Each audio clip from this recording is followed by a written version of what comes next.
Halo guys, welcome back to my channel. Apa kabar dengan kalian semua? Semoga kalian sehat. Jadi di video kali ini aku mau bahas tentang podcast yang baru saja di-upload dari The Highway. Jadi Tom Haye kan ada bikin podcast bersama Niels Petersen. Dia adalah presentator yang juga terkenal di Belanda. Biasanya dia presentator host event UFC. Tapi selain itu sekarang dia ada podcast bersama Tom Haye, pemain timnas kita, dan nama podcastnya adalah The Highway. Dan di episode hari ini tadi pagi itu ada guest yang sangat spesial karena mereka podcast dengan Pak Erick Thohir dan juga dengan Gijs dari sekretarisnya KNVB. Jadi ini guest yang sangat spesial tentunya, dan ya dari podcast ini kalian pasti dan aku juga bisa banyak belajar dari Pak Erick, dari KNVB juga. Nah, karena podcastnya di bahasa Belanda dan aku lihat kayaknya belum ada subtitle Indonesia, jadi aku mau nonton lagi podcastnya. Itu cukup lama, 33 menit, tapi aku bakal translate hal-hal yang penting aja di highlight dari podcastnya. Jadi ikutilah videoku sampai akhir. Jangan lupa untuk like, comment, share, dan juga subscribe. Dukung channelku agar aku semangat terus bikin konten-konten Obri dan konten selain Obri. Dan jangan lupa klik tombol loncengnya juga agar kalian gak tertinggal jika aku bikin video atau update terbaru tentang pemain keturunan, tentang timnas. Jadi kalian orang pertama yang nonton videonya. Oke, let's go. And of course, we have to introduce in Indonesia also Gijs de Jong. We all know him in Holland, but you're the Secretary General of the KNVB. And you play a really big role in connecting the Netherlands with the international football world. Welcome to the both of you. Eric, to start with you. Jadi itu Gijs de Jong. Nah, dia itu sekretaris generalnya jadi dari KNVB, dan dia punya tugas juga buat membangun relasi dengan negara-negara internasional lainnya. Ini mereka berdua di sini dan ngobrol banyak tentang timnas dan juga tentang Belanda. Gimana mereka bisa menggabungkan dua negara itu biar bisa mungkin kerjasama di saat ini Pak Erick di dunia sepak bola dan juga di dunia selain sepak bola. But what's the real reason, despite the weather, taking the weather with you, what's the real reason you're here now? No, basically... Nah, Niels Petersen itu menanya, apa alasan kamu jadi ke Pak Erick? Apa alasan kamu datang ke KNVB ke Belanda? What's the real reason you're here now? No, basically I'm meeting with Gijs with KNVB. Very important because we have a deep discussion when the first time we met in Bangkok during FIFA meetings, right? Congress, FIFA Congress. Nah, Pak Erick itu bilang ke sini ke Belanda itu tentunya meeting dengan KNVB dengan Gijs karena pertama kali mereka ketemu itu saat di Thailand, saat mereka ada kongres bersama timnas, bersama FIFA Kongres, jadi ada negara-negara lainnya juga. So I said to Gijs, I think it's important to bridge the relations, especially the two countries have big potentials, not only footballs but also people-to-people relations that has been built for 100 years. Jadi Pak Erick itu ngobrol dengan Gijs itu kalau aku pikir KNVB dan juga Indonesia itu bisa kerjasama satu sama lain karena punya banyak potensi dari segi sepak bola dan juga menggabungkan orang-orang Indonesia dan juga Belanda karena kita mempunyai sejarah yang sangat panjang ratusan tahun. In my terms at this moment, football, so we are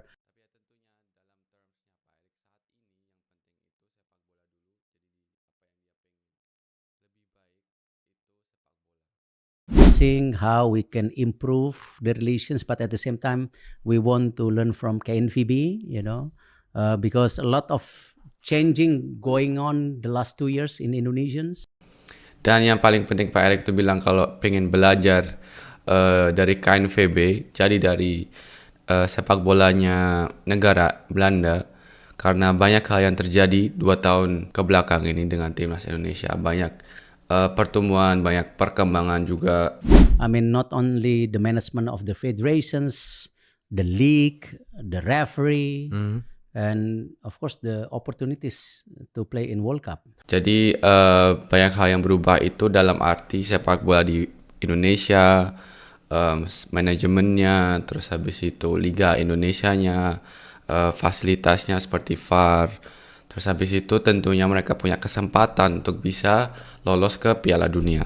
The momentum is hot at the moment Yeah. because you appointed a new head coach, Yes. Patrick Kluivert, Yeah. who has. I'm seeing him soon. You seeing him Yeah, soon? today. Oh, today. I'm seeing Patrick, Alex. I'm seeing also Danny and Gerald? also Gerald. Ah, yeah. This is the new appointment. But talking He about give me advice too. yeah. Some of the names. So I look. No, but talking about Patrick Kluivert, the new head coach. Yeah. How did you come up with him? Nah, Niels kan tanya, saat ini kan timnas lagi sangat sangat banyak yang dibicarakan, tentunya head coach yang baru. Terus habis itu Pak Erik juga menjawab kalau dia malamnya itu bakal ketemu dengan head coachnya, jadi Patrick Kluivert, semuanya, Alex Pastoor, Danny Lanza, dan juga Gerald. Pak Erik juga bilang kalau banyak yang dia dapat advice itu dari Gijs de Jong tentunya, jadi dari rekomendasinya Pak Erik bilang seperti itu. Nah, Niels itu tanya gimana apa yang membuat kamu ada ide buat membawa Patrick Kluivert dan juga pelatih-pelatih lainnya ke timnas Indonesia. Well, I know Patrick for many years. I mean, nothing to do with we just professionals. Yeah. I met him during Inter Milan games against PSG, I think. He was technical director. Yeah, in in Paris. Seattle that times we play. So from that we know each others. But of course, what we've been discussing internally, nothing to do with Patrick's. I discussed with you actually in Bangkok. Nah, Pak Erik itu bilang kalau dia sudah kenal Patrick itu sejak lama, sejak Pak Erik masih jadi pengurus atau pemilik Inter Milan, dan saat pertandingan di Seattle saat Inter Milan lawan PSG itu ada Patrick Kluivert juga tentunya sebagai technical director dari PSG, dan mereka mengenal satu sama lain itu dari sejak saat itu. Saat itu masih belum ada bicara tentunya tentang timnas Indonesia. Saat Pak Erik ngobrol tentang timnas dan juga pelatih baru atau Patrick Kluivert, itu saat Pak Erik ketemu dengan Gijs de Jong di Thailand saat kongresnya itu. Right? Yep. I mean, I say maybe if we can bring technical directors or somebody from Netherlands Yeah, can in Paris, build. and when we visit you in Jakarta, in And also September, we yeah. have some players also with mixed blood from Indonesia. That's maybe one day we say we. Nah, Pak Erik itu bilang kalau saat itu kita ngobrol saat di Bangkok, saat di Indonesia juga, saat KNVB ke Indonesia, itu mereka ngobrol apakah mungkin ada kesempatan juga buat mungkin suatu saat nanti membawa technical director dari Belanda atau semacam itu. Dan mereka sudah bicarakan itu sejak saat mereka di Bangkok, saat mereka di Indonesia. But then we feel there is an opportunity to bring up the quality of the teams. Dan Pak Erik bilang tapi aku pikir saat ini adalah momentum dan kesempatan yang pas. Pemain-pemain kita sudah bagus kualitasnya dan Pak Erik ingin meningkatkan kualitasnya. Jadi maka ini kesempatan dan momen yang pas. Nah, Niels Petersen tuh tanya, apa yang membuat kamu berpikir dia adalah orang yang tepat untuk timnas? It's a teamwork. I think the most important, the belief, the teamwork. Not only Patrick, myself, Alex, Gerald. We want to build not only the current team but also future teams. Gerald will taking care and supervisions some of the U17, U20s, and also but focusing on U23. Nah, Pak Erik itu menjawab kalau saya pikir semuanya itu tentang teamwork, jadi nggak hanya satu orang. Maka itu juga Gerald contohnya, dia akan supervise juga di tim U17, U20. Jadi semuanya itu bekerja sama, nggak hanya satu orang aja. Something that I believe you have to have a good and strong programs, but also a good coach and also quality players. Yeah. These 3-in-1 have to be there. Cannot be just a good programs, you don't have a good leadership and you don't have players. Pak Erik itu ceritakan kalau semuanya itu harus bekerja sama, jadi harus ada program bagus, pelatih yang tepat, dan juga pemain yang bagus. Karena kalau salah satu itu nggak ada, misal cuma ada program yang bagus saja, terus pelatih nggak tepat mungkin, dan juga pemain-pemain yang nggak bagus itu tentunya nggak akan bisa bekerja sama. The right moment at this time, we have everything. Yeah, So but- this is something we want to try our best. Yes. Pak Erik itu bilang saat ini kita sudah memiliki semuanya dan momen yang tepat, maka itu kita ingin memberikan yang terbaik. So you have Patrick Kluivert, the head coach. You have 2 assistants. Danny Landsaat, 3 actually. Alex Pastoor, And Gerald. Gerald Vandenberg. Yeah. Is that also how you have to look at this combination of coaches that together they're the That's perfect? Nah, Niels Petersen itu tanya, ya saat ini kan punya Patrick Kluivert, Alex Pastoor, Danny Landsaat, dan juga Gerald. Nah, apakah kamu melihat itu sebagai satu, jadi semuanya harus bekerja sama untuk bisa menjadi perfect, jadi bagus? A combination of coaches that together they're the That's what perfect I fit. believe. That's what I always believe is teamwork. Yeah. I mean, why I'm successful here? Not because of myself, because of my team. Because of the trust from the public, from the government, from Yeah. FIFA, from you. If only me doing everything, I don't think I can deliver. Nah, Pak Erik ini menjawab dengan luar biasa tentunya. Dia bilang kalau, ya aku pikir semua hal itu membutuh teamwork juga, seperti saat ini saya. Jadi, saya membutuhkan tim saya, orang-orang di dekat saya, dan juga tentunya, ya seperti sekarang di sepak bola aku butuh banyak orang juga, seperti Gijs yang membantu. Jadi, semua hal ini harus ada teamwork, karena kalau saya bekerja sendiri tentunya nggak bisa. Nah, ini luar biasa tentunya dari Pak Erik. Even Olympics, I was like, too bad, only 1 game left. But Very close. But we're gonna do it again because Olympic will be 2028. Yeah, This LA. is why we want to build the team since now with our U17. This is the first time in Indonesian history that our U17, our U20, U23, and senior teams qualified for Asia Cup. Nah, Pak Erik juga cerita kalau ya saat mereka timnas U23 hampir lolos Olimpiade itu, Pak Erik benar-benar ya gimana ya, benar-benar excited, tapi sayangnya mereka nggak lolos. Jadi saat ini mereka itu ingin membangun timnas Indonesia dari U17, U19, U23 dan juga senior agar siap untuk yang selanjutnya, karena di 2028 itu ada Piala Olimpiade lagi. Jadi mereka ingin mempersiapkan untuk itu tentunya. Dan ini pertama kalinya juga di sejarah Indonesia, U17, U19, U20, U23 dan senior itu masuk Piala Asia. Which is all of them can be qualified for World Cup and Olympics. Dan semua tim itu bisa qualify ke Piala Dunia dan juga ke Olympics. But you became president of the PSSE, and when did you come up with the idea about adding players or to naturalize players with a Dutch background? We have a long history with naturalizations actually. Even 3-4 president before me, so it's nothing new. Yeah. But what I'm Nah, Niels Petersen itu tanya, ya dari kapan Anda mempunyai ide buat naturalisasi pemain dari pemain keturunan Indonesia yang bermain di liga luar, itu dari kapan aja? Nah, Pak Erik itu menjawabnya kalau sebenarnya naturalisasi pemain itu sudah ada sebelum aku menjadi presiden. Jadi sudah ada 3, 4 atau 5 presiden sebelum aku itu juga sudah menggunakan pemain-pemain yang naturalisasi. try to fix about the naturalizations is the quality of the players that we naturalize and also nationalism. Yeah. They really feel it, right? Yes. Nah, yang Pak Erik saat ini ingin itu adalah nggak hanya naturalisasi pemain, jadi kualitasnya dari pemain-pemain yang dia naturalisasi, dan selain kualitasnya juga rasa nasionalisnya.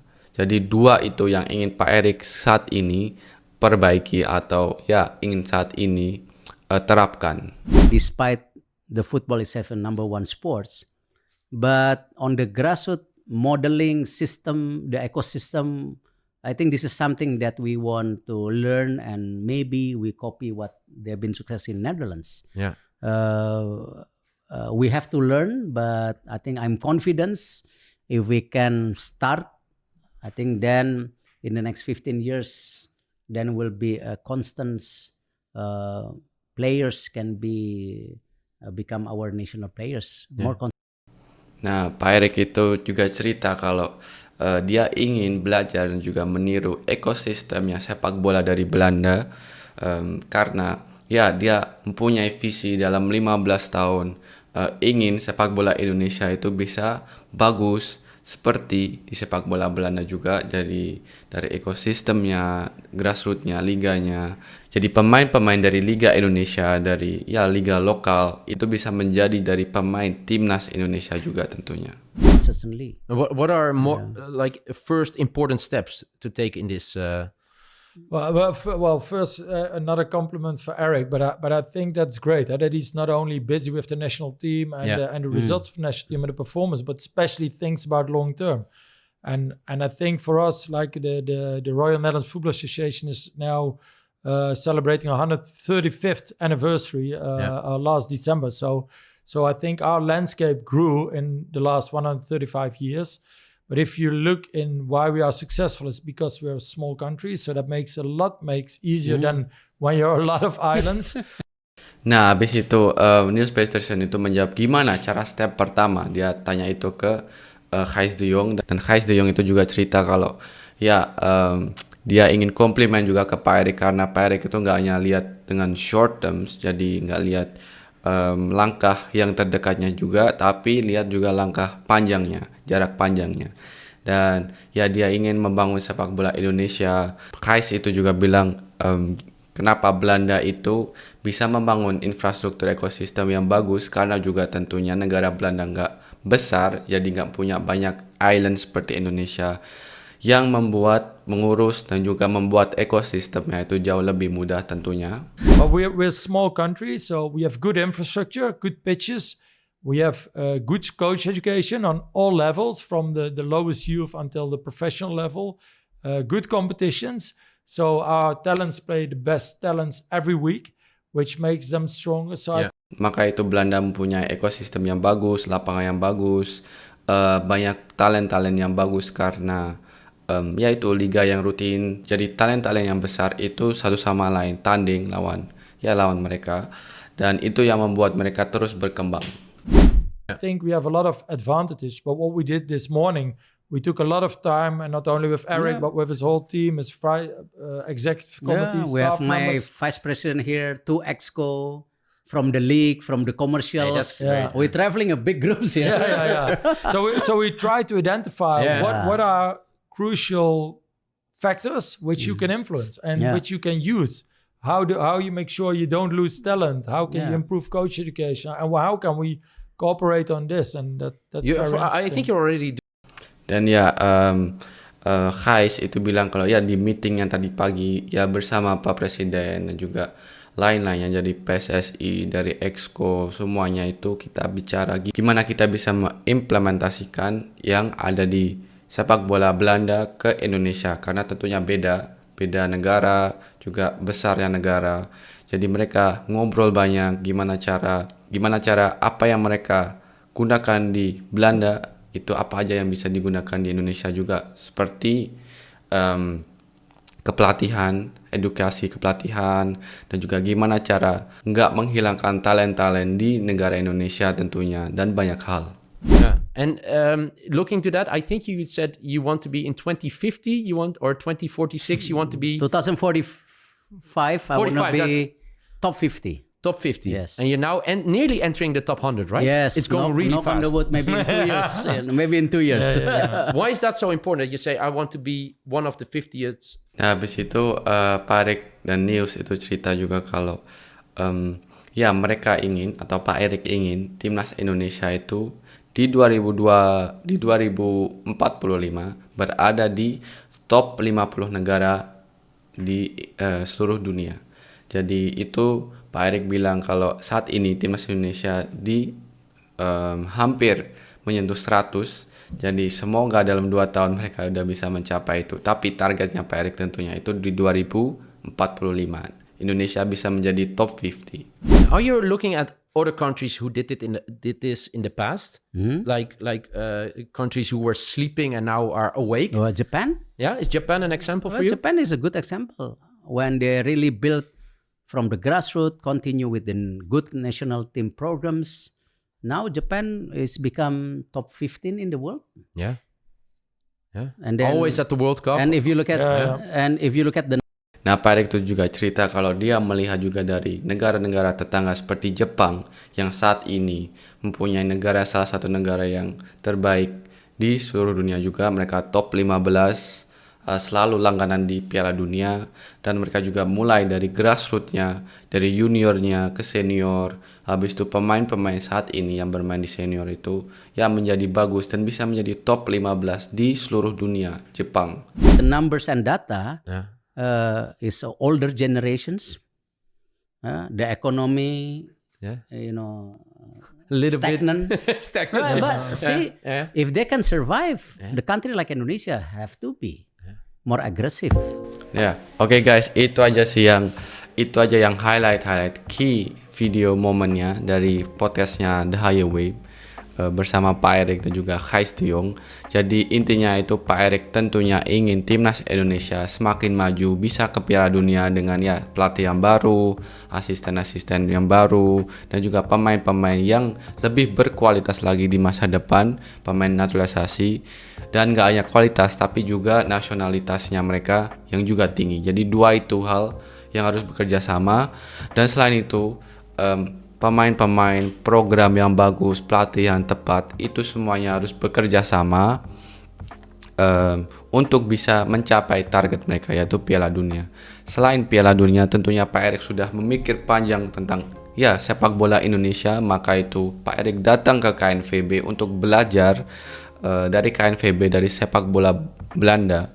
Nah, Pak Erik itu ingin belajar tentang ekosistemnya sepak bola Belanda, infrastrukturnya, liga yang di Belanda itu seperti apa, dan juga apa yang mereka harus lakukan supaya Indonesia itu bisa mengikuti jejak sepak bola di Belanda. Jadi ya Gijs de Jong juga cerita mereka meeting dan mereka ingin cari tahu apa yang bisa diimplementasikan dari sepak bola Belanda ke sepak bola Indonesia juga.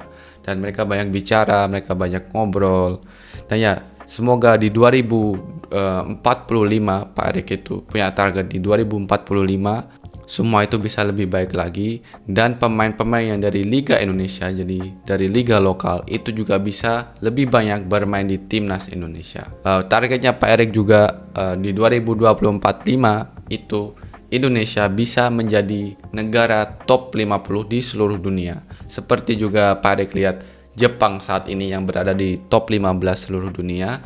Nah, kalau Jepang bisa, Pak Erik bilang Indonesia pasti juga bisa, lebih agresif juga. Jadi itu key momennya yang tadi aku lihat di podcastnya The Higher Way. Jadi ya ini sangat luar biasa tentunya dari Pak Erik. Pak Erik juga memikirkan tentang sepak bola Indonesia, role yang ingin Pak Erik punya untuk sepak bola Indonesia ke seluruh dunia. Jadi luar biasa, sangat luar biasa dari Pak Erick Thohir. Dan ya ini yang aku harapkan juga tentunya dari video-video yang aku sebelumnya bahas. Aku ingin gak hanya pemain-pemain keturunan yang bermain di Liga Eropa bermain di timnas Indonesia, tapi juga Liga Indonesia membaik, dan juga banyak lebih banyak pemain-pemain lagi dari Liga lokal Indonesia yang bisa tembus dan bermain ke timnas Indonesia agar mereka bisa bersaing dengan pemain-pemain yang bermain di Liga luar negeri juga. Itu aja guys videonya. Semoga cukup untuk informasi yang aku berikan di video kali ini. Semoga kalian suka dengan videoku kali ini. Jangan lupa untuk like, comment, share, dan juga subscribe. Dukung channelku agar aku semangat terus bikin konten-konten Obri dan konten selain Obri. Jangan lupa klik tombol loncengnya juga agar kalian gak tertinggal jika aku update tentang pemain keturunan, tentang timnas, atau tentang Obri. Jadi kalian orang pertama yang nonton videonya. Yeah, I see you in the next video. Peace.